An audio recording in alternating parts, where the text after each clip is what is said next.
د شریعت غږ راډیو درنو او قدرمنو اوریدونکو السلام علیکم ورحمت الله وبرکاته. په دې هیله یم چې ټول درنه اوریدونکي به روغ جوړ او د صحت جامې به مو برتن وي. دا د یو ځل بیا ستاسې د خوښې ستورو مزل خپرونه پیل شوه.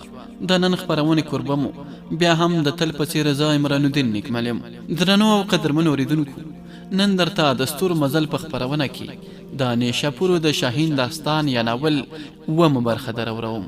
خو وړاندې له دې چې د اوومې برخې د نشر ور پرانیزم، لومړی ورځمه د تېرې برخې وروستۍ جملې دروروم چې تېره شپږمه برخه په کومو جملو او کومو کلماتو پای ته رسېدلې وه. خو درنو او قدرمنو اوریدونکو، یوه هیله له تاسې هم لرم چې دا خپرونه را سره هم د نورو خپرونو په څېر تر پایه پورې واورئ او ما یوازې پرې نږدئ. تاسې د نیشاپورو د شاهین داستان یا ناول په تېره شپږمه برخه کې اورېدلي وو چې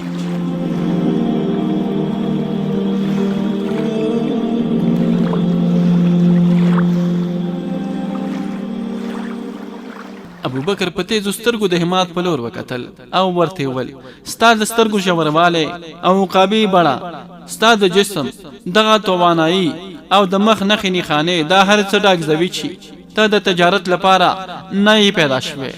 نو که زه په غلطه نه وسم، نو قدرت ته د یو خاص کار لپاره ټاکلی او په ډاډ سره به په هغه کار کې زما د ملت او مذهب ارامتیا او اسودګي پټه وي. همات ځواب ورنه کړ او خاموشه شو. ابوبکر یو ځل بیا ورته وویل: زه نه غواړم چې ته ماته کوم راز ووایې، خو دعا کوم چې د کوم مقصد لپاره دغو اجنبي ځمکو ته راغلی، زما رب درته بری او کامیابي درکړي. همات او زوړ ابوبکر په خوشحالۍ سره مخ ته روانو. د لږ څه مخ ته تللو څخه ورته ابوبکر یو ځل بیا همات ته په غوږ کې وویل: زما د ملت زړور بچیه، د عمر او تجربې له اړخه له تا څخه د زیاتوالي په خاطر یو نصیحت درته کوم. واوره چې د دې ځمکو خلک په طبقاتو ویشل شوي دي او خمیرې د تزویر او فریب څخه ډک دی. دلته به ته د دوی د هر ډول فریب، مکر او غدر سره مخ کېږي. دوی به د خپل باطني خباثب له مخې پر تا د تیارو په څېر د راخپرېدو هڅې کوي. ابوبکر لږ څه تم شو او یو ځل بیا یې وویل: ته به دلته هرې لوري ته مختلف ډول رنګونه ویني، خو د هر رنګ اغېز وپېژنه او په مقابل کې خپل عکس العمل څرګند کړه. د ضرورت په وختو کې ورته د مرغۍ ترانه او د بلبل आवाज وګرځه او په خرابو ورځو کې ورته سوځونکې شغله او بلونکې لمبه وګرځه، ترڅو دا خلک له تا څخه وویریږي او ستا عزت او احترام وکړي. که چیرې ته دلته ځان ته د کار لپاره راغلی اوسې او کوم رهبر او رهنما ونه لري، نو بیا زما د ملت بچی واوره چې ملخان هیڅ بادشاه او لارښود نه لري، خو بیا هم ټول یو اړخ ته وزرونه څنډي او الوزي، لکه څنګه چې کوچ د شیدو د پرېمنځلو څخه او وینه د پوزې د تاوېدو له امله پیدا کیږي.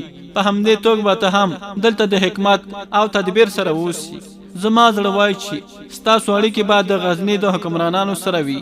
که چیرې همداسې وي نو هغه وخت به ډېر ژر راشي چې دغه بتپاله او شرکوونکی قوم چې نن موږ مسلمانان د ذلیلو انسانانو څخه هم کم ګڼي، د مسلمانانو په لاسو فتح شي او هغسې به له منځه ولاړ شي، لکه څنګه چې بني اسرائیلو خدای پرېښود او د غوایانو پالل یې پیل کړل او په دې توګه تباه او برباد کړل شول. ابوبکر په یو ځای کې تم شو او په خپل مخ کې یوې دروازې ته یې اشاره وکړه او ویې ویل: دا زما کور دی، نن شپه به زما سره دلته پاتې شي او ماښامۍ به را سره تېر کړي. زه غواړم له تا څخه ډېر څه واورم.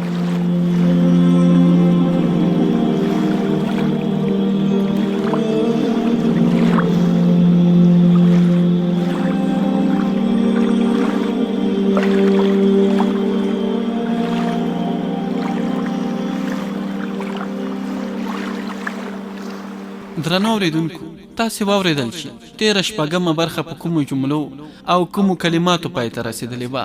اوومې برخې ته له دې جملې څخه دوام ورکوو.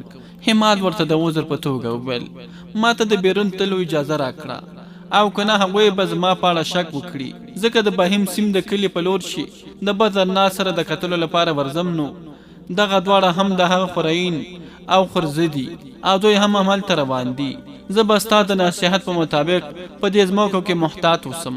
دواړو یو د بل سره خدای پاماني وکړه او په باران او تیارو کې دواړه د یو بل سره جدا شول ابو بکر د خپل کور په دروازه کې ودرېد او تر لارې لرې پورې همات کې سترګې ټومبلې وي او څاره کله چې هغه د هغه د سترګو څخه پناه شونو د دعا په بڼه یې لاسونه پورته کړل او د خپلو اوښکو ډکو سترګو سره یې په ډېرې عاجزۍ سره دعا وکړه چې ای زما ربه ته کارسازی او کریمې زما د ملت دغه پاسبان د سهار د تازهوالي په څېر تازه وساته او هره ورځ د شرق نه د راختونکي لمر په څېرې کامیاب او کامران کړه. بیا زاړه ابوبکر د خپل کور دروازه وټکوله. کله چې همات بیرته ستون شونو رتنا د خپل ورور سره ناسته وه او خبرې کولې او د هغه د زړه د خوشحالولو هلې ځلې کولې. کله چې هغه د کوټې په لور وروانو نو په دې وخت کې وینا د پخلنځي څخه راووتله او ورته یې وویل وروره ډوډۍ نه خوري. همات د پشپال د کوټې په لور اشاره وکړه او ورته یې وویل هلته یې راوړه. همات چار چاپیر وکتل کیدای شي چې سیواران به یې کتو وی کتل چې هغه د وینا سره یو ځای هلته په پخلنځي کې ناست دی. کیدای شي هغه ته څه راپیاد شوي وي نو په دې خاطر یې وینا ته وویل وینا وینا خورې بابو دلته لږ څه راولېږه. په خپله هغه ماغې کوټې ته ورننوت چیرې چې اسونه تړلي وو.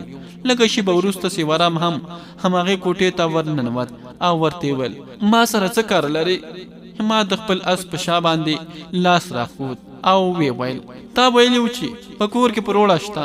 سیوارام ورته وویل پروړه خو دلته ډېره ده. بیا یې د کوټې کونج ته اشاره وکړه او وی ویل هلته د پروړې ډېری پروت دی اوس څه کوي یو ځل ډوډۍ وخورو.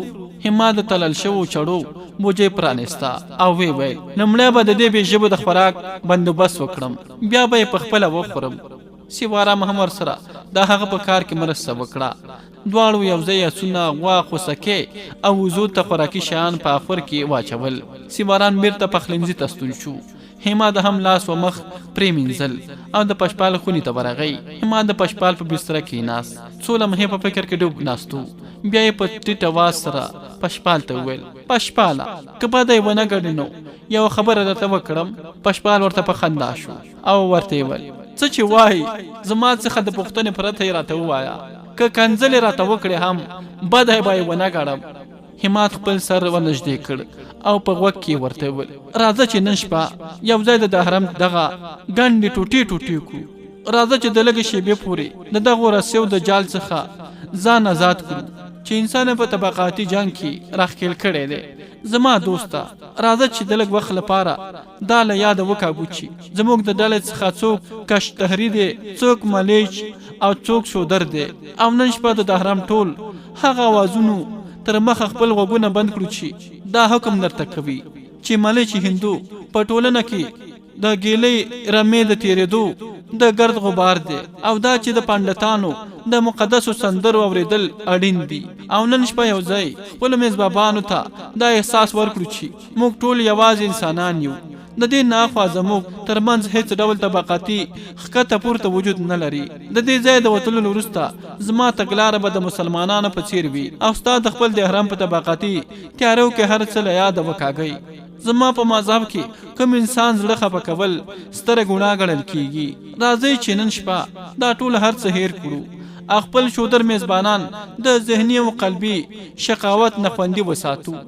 همات لږ څه نور هم په پشپال باندې زور راوست او ورته ویل آیا په دې معامله کې له ما سره لاس کولو ته تیار یې؟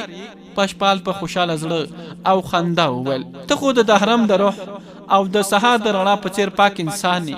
ستا خبرې او امر کې لکه د شهد په څیر خوږې او ژوند بخونکي دي. بیا پشپال د همات څنګ ته سر ونږدې کړ او په خوشحالونکي اواز یې وویل هماده و هماده زه د خپل ماما بدري نات کور ته ډېر تګ راتګ کوم. هغه د مسلمانانو سره ډېر لین دین لري. ما ته هلته د مسلمانانو سره د خبرو کولو ډېر فرصت ترلاسه کیږي. ما ته ستا په مذهب د پوهېدو په اړه د هماغه ځایه ډېر معلومات ترلاسه شوي دي. زه له تا سره ژمنه کوم چې د نن نه وروسته به د ذات پات په خلاف اواز پورته کوم. ما ته ستا د مذهب دا فرمان ډېر محبوب دی چې وایي ټول انسانان یو ډول دي. د الله تعالی په وړاندې د عزت خوند هغه څوک دی چې ډېر پرهیزګار اوسي. هماده وراره ما ستاسو د پیغمبر محمد صلی الله علیه وسلم هغه طلایي الفاظ هم لوستي چې د حجة الوداع په موقع فرمایلو. زما زړه وایي چې ډېر ژر به هغه وخت راشي چې زه او ته لاس په لاس یو ځای په یوه لاره روان اوسو.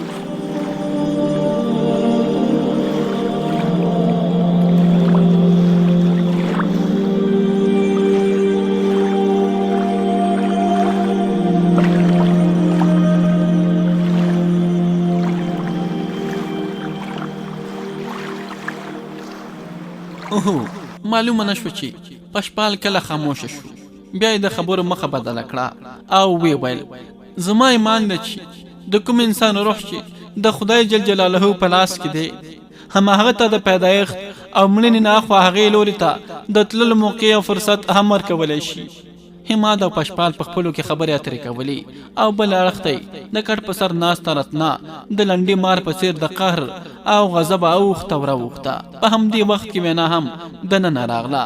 د هغې په لاسو کې یو ستر پتنوس و چې مختلف ډول سابه ډوډۍ او د خوراکي نور شیانې پکې د ونو په پاڼو ایښي وو. وینا هغه پتنوس د حماد تر مخه د پشپال د کټ د پاسه کېښود او وی ویل حماد وروره دا ستاسو د درې واړو لپاره ده. بیا یې په ډېرې همدردۍ سره وویل وروره کالي دي لامده شوي دي په خټو ککړ دي هغه وکاږه او نور واغونده. که چیرې تا سره نور کالي نه وي نو زه به د بابو اضافه کالي درته راواخلم. حماد راپورته شو او وی ویل ته اوبه راوړه زه به کالي بدل کړم. حماد راپورته شو او هغه کوټې ته لاړو چې آسونه یې پکې تړلي وو. لږه شیبه کې کالي بدل کړل او بیرته راستون شو. هغه د ټاټ نوي کالي اغوستي وو. وینا لا تر اوسه هملته ولاړه وه. د حماد په کتلو سره یې ویل حماد وروره ته ولې د ټاټ کالي اغوندي؟ آیا د سونډو او یا تا نورې کپړې نه لري؟ حماد ورته په خندا وویل بس همداسې وګړه زما په وجود هغه کالي ښه نه لګي نو ته لا اوسه همدلته ولاړئ اوبه نه راوړئ. وینا په غمجن غږ سره وویل وروره کله تا سره کوم لوښی وي نو ورایې کړه په هغې کې به درته اوبه راوړم. حماد ترې په حیرانتیا سره پوښتل آیا له تاسو سره کوم لوښی نشته؟ لوښي خو زیات دي وروره ما داسې انګېرله چې کیدی شي تاسو زموږ په لوښو کې خوراک څښاک ښه ونه ګڼئ. په دې خاطر مې په پاڼو باندې سابه او نور خوراکي شیان کېښودل او راومې ویستل. حماد د خوراک څخه ډک پتنوس بیرته وینا ته ورکړی او ورته یې ویل دا ټول بیرته یوسه او هر شی په خپل خپل لوښي کې کېږده. ته زما خورې او د دې نه اخوا بله ستره رشته بله کومه شي؟ وینا ولاړه او څو لمحې وروسته بیرته راستنه شوه. دا ځل په پتنوس کې د خوراک شیان ټول په خپلو لوښو کې ایښودلي وو. تر څنګ یې د اوبو لوښی هم راویست. هغې دا ټول شیان د حماد تر مخه کېښودل او په خپله بیرته بیرون ووتله. حماد رتنا ته د څه ویلو پرته په خپله هم په خوراک پیل وکړ او پشپال ته یې هم د خوړلو وویل. رتنا د خپل لاس د ذهن څخه د خپل خوراک شیان راوویستل. هغه یې د سرو او سپینو زرو په لوښو کې کېښودل او د اوبو په تکې ولې مخې ته کېښود او په خپل خوراک کې پیل وکړ. وینا یو ځل بیا کمرې ته رانوتله او د خوراک د خالي لوښو د پورته کول په وخت کې حماد ته وویل تا ته به هم په همدې کوټه کې کټ واچوم. حماد راپورته شو او ویل نه زه په هماغه کوټه کې ویده کېږم چیرې چې آسونه ولاړ دي. او واوره ما ته کټ او بستره مه راوړه ما له ځانه سره د ویده کېدو پوره شیان راوړي دي. وینا ترې په خفګان سره وپوښتل هلته خو هیڅ نشته نه بستره شته نه کټ تا له ځانه سره څه راوړي دي او هلته یې چیرې ویده کېږي؟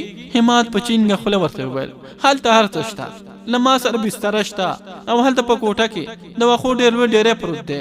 ما د هغې ډېري څخه واښه خواره کړي دي او د هغې د پاسه خپله بستره واروم. اوس ما ته نه د بسترې ضرورت شته او نه د کټ. وینا ورته په تربه توګه وویل نه وروره زه به درته په واښو د ویده کېدو اجازه در نه کړم. زه په همدې کوټه کې ستا کټ او بستره هم جوړه کړم ځکه د شپې له اړخه به ته د خپل زخمي ملګري خیال هم ساتي. حماد د وینا په سر لاس راښود او ورته ویل زما د ملګري غم مه کوه د هغه سره یې خور شته همغه به یې د شپې خیال ساتي. تر څنګ د حکیم ملهمو د هغې د زخمونو درد راکم کړی دی. د شپې به هغه ته یوازې د اوبو اړتیا پیدا کېږي خو د هغې لپاره رتنا شته او د رتنا سره مشکیزه هم شته. د دې سره بیا هم که چیرې اړتیا ورته پیدا شوه نو ما ته په دې څنګ کوټه کې غږ کولی شي. پشپال هم څه ویل غوښتل خو د حماد په اشارې سره خاموشه شو. وینا حماد ته ګواښ وکړ شي که چیرې د وښو د پاسه ویده شوې نو بابو ته به شکایت وکړي. حماد ورته په ډېره نرمه توګه وویل ښې خویندې د خپلو ورونو نه شکایت نه کوي.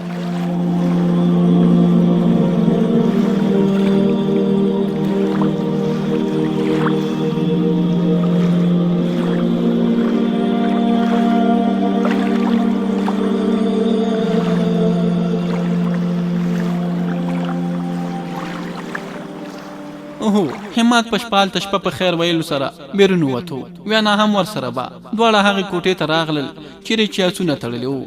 ویانا وکتل چې همت په رښتیا هم د کوټې په کونج کې واښه پراخه کړي دي او د هغې د پاسه یې خپله بستره وره کړې ده.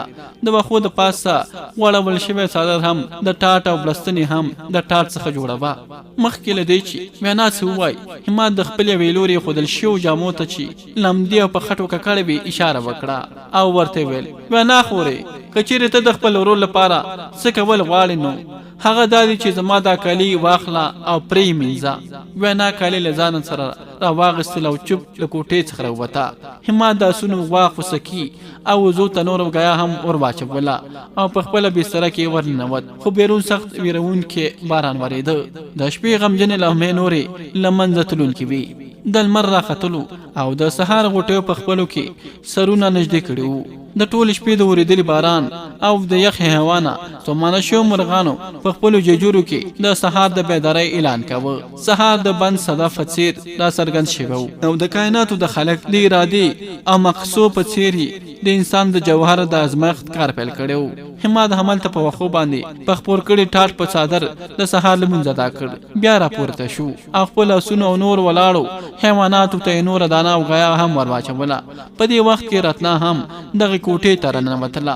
د سهار په وخت کې هغه د خپل ګلګون مخ او اوږد قد اوږدو رازوړند زلفو او د مخ په ښایست کې څه بل منګه معلومېده.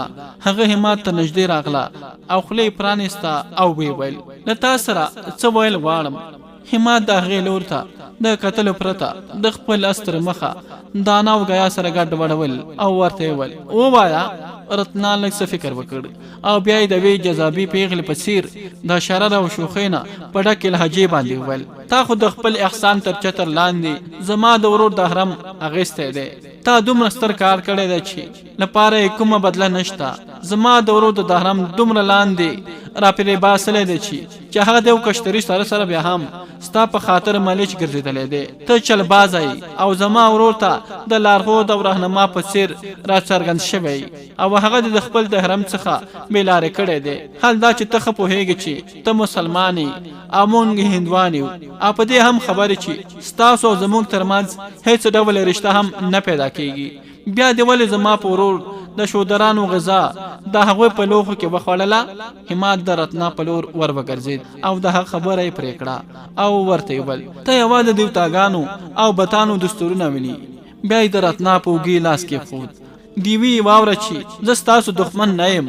رتنا د همت خبره پورې کېدو ته پرېنښوده او د ډېر نفرت او کرکې څرګندونه یې وکړه او سم د لاسه یې د هغه لاس د خپلې اوږې څخه کېویسته او ټېلې واهه او ورته یې ویل: ورځه زما په اوږې لاس مږده. ستا د مسلمان لخوا زما د وجود لمس کول زما د حرم او عقیدې مرګ دی. همت ډېر خفه شو او په غوسې او قهر سره ویل: تا زه د محبت او شفقت په لباس کې کتلی یم، خو کله چې زما غوسه او قهر ووینې نو خپل ژوند به له یاده وکاږي. خپل ځان کنټرول کا او بیا له ما سره خبرې وکړه. زه ستاسو غلام نه یم او نه مو نوکر یم. ما ستا د ورور ژوند او ستا عزت خوندي ساتلی او پر تاسو مې احسان کړی. خپل ځان مې په تاسو نه دی پلورلی. رتنا د خپلو کالیو څخه یوه لویه کڅوړه راوویسته او په ډېر قهر او غضب یې وویل: ووایه، زموږ د دواړو ورور او خور سره د کومک څومره بدله غواړې؟ همت هم په غوسې کې تاو راتاو شو او یو ځل بیا یې په قهر سره وویل: دا انساني جذبې او احساسات دي چې څوک یې نشي اخیستلی، څوک یې پلورونکی یې نشته. ورځه او د دې ځای لرې شه او ما دې نه نور هاخوا مه په قهروه. رتنا یو ځل بیا په قهرېدلې توګه وویل: ته خو ماته یو معمولي او بد اخلاقه انسان معلومېږي. دلته که زما تر مخه ستا د مذهب او په خپل خدای او رسول صلی الله علیه وسلم باندې د پاخه یقین لرونکي هم وي نو د هغه ایمان به هم واخلم. ته خو هیڅ حیثیت نه لرې. د همت رنګ د غوسې نه تک سور شو. بیا یې ښي لاس پورته کړ او رتنا یې په خولې باندې په پوره قوت سره ووهله. هغه په هوا کې پورته شوه او لرې پرېوتله. د تکلیف او درد له مخې د خولې څخه چیغه ووتله او په نازک او سرو سپینو غومبرو باندې د همت د اوسپنیزو لاسو د ګوتو نښې ډاګیزه شوې وې. داسې برېښېده لکه د هغې مخ چې د اوسپنې په ګرم موسیخانو داغل شوي وي. د دې سره سم همت په هغه کوټه کې په زوره ورغه کړ شي: تا زما خدای او زما رسول صلی الله علیه وسلم ته سپکاوی کړی. زما خدای زما سپر او زما رسول صلی الله علیه وسلم زما فخر او سرفراز دی. تا چې څه لغوه او چټیات د خولې نه وویستل په هماغه اندازه زما دیني روح او زما انقلابي شعور را بیداره شوی. ته چې هر څومره زما څخه د کرکې څرګندونه وکړې په هماغه اندازه زما د کړنو او وینا نیکي او رښتینوالی او زما د ایمان ضد زیاتېږي. ای ذلیل نجلۍ واوره، زه د هغه قوم سره تړلی یم چې په هغوی کې نه د حوصلې کمښت او نه د همت قحط شتون لري. که چیرې بیا د خپلې ناولې ژبې څخه زما د خدای او د رسول صلی الله علیه وسلم او زما د مذهب او ملت په خلاف یوه خبره هم راویسته، نو خبره اوسه چې ژبه به دې پرې کړم. که چیرې ستا درهم تا ته د انسانانو څخه د نفرت او کرکې درس درکوي، نو زه د داسې درهم څخه نفرت لرم چې انسانان په طبقاتو باندې ویشي او د هغوی ترمنځ د نفرت او بې اتفاقۍ تخم شیندي. ورځه د دې ځای ورکه شه او بیا هیڅکله هم زما تر مخه په داسې موضوع د خبرو کولو هڅه او جرأت ونه کړي. ته د خپل ورور ضد دی، هغه چې څومره شریف انسان دی، ته همغومره شرره او ذلیله ښځه یې.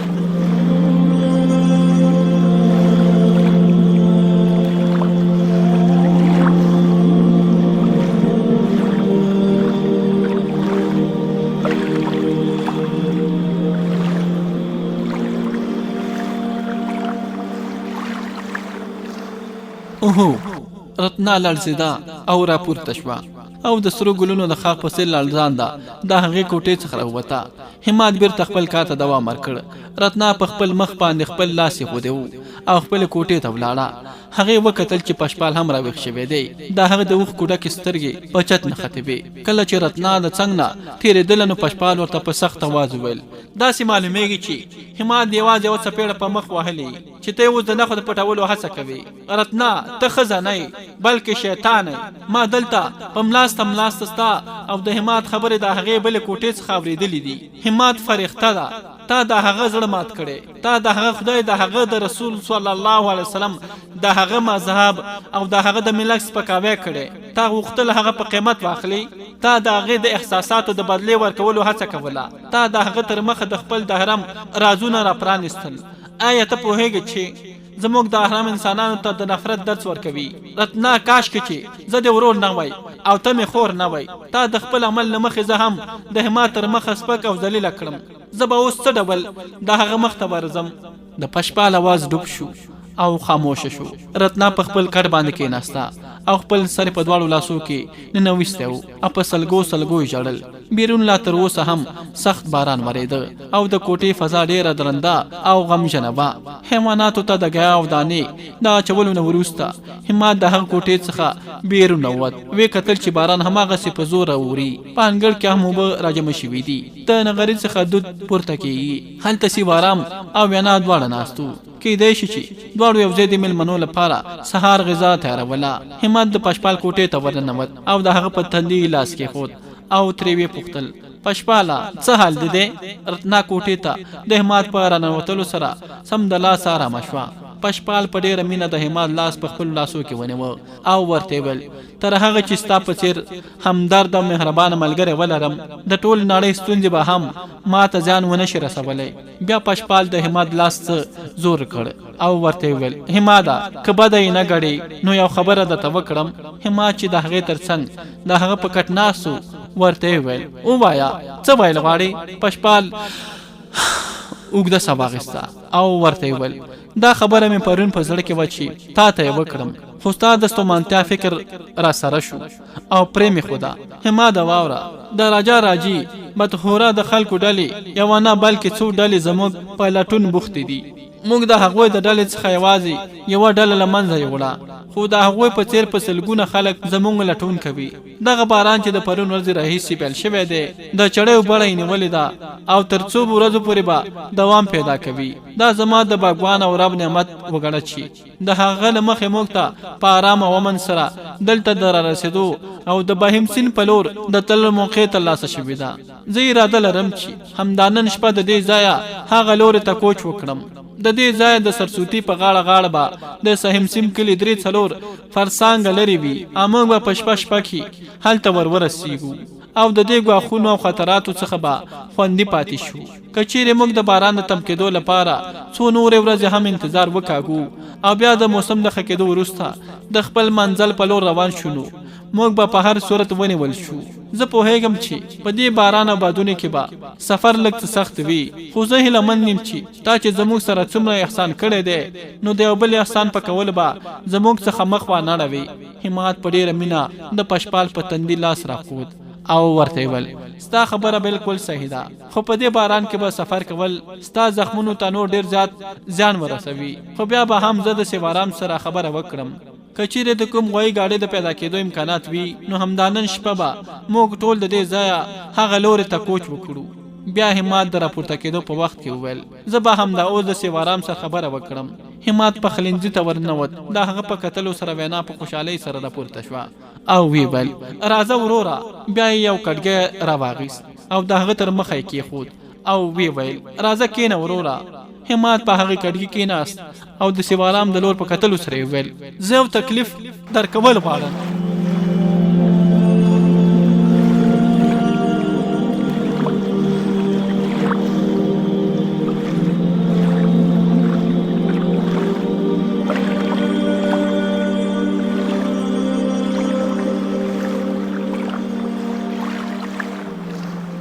د ستورو مزل د خپرونې درنو او قدرمنو اوریدونکو، دا وا د نیشاپورو د شاهین داستان یا ناول اومه برخه دا چې په راتلونکې برخه کې به له کومو پیښو او کومو موضوعاتو سره مخ کیږو.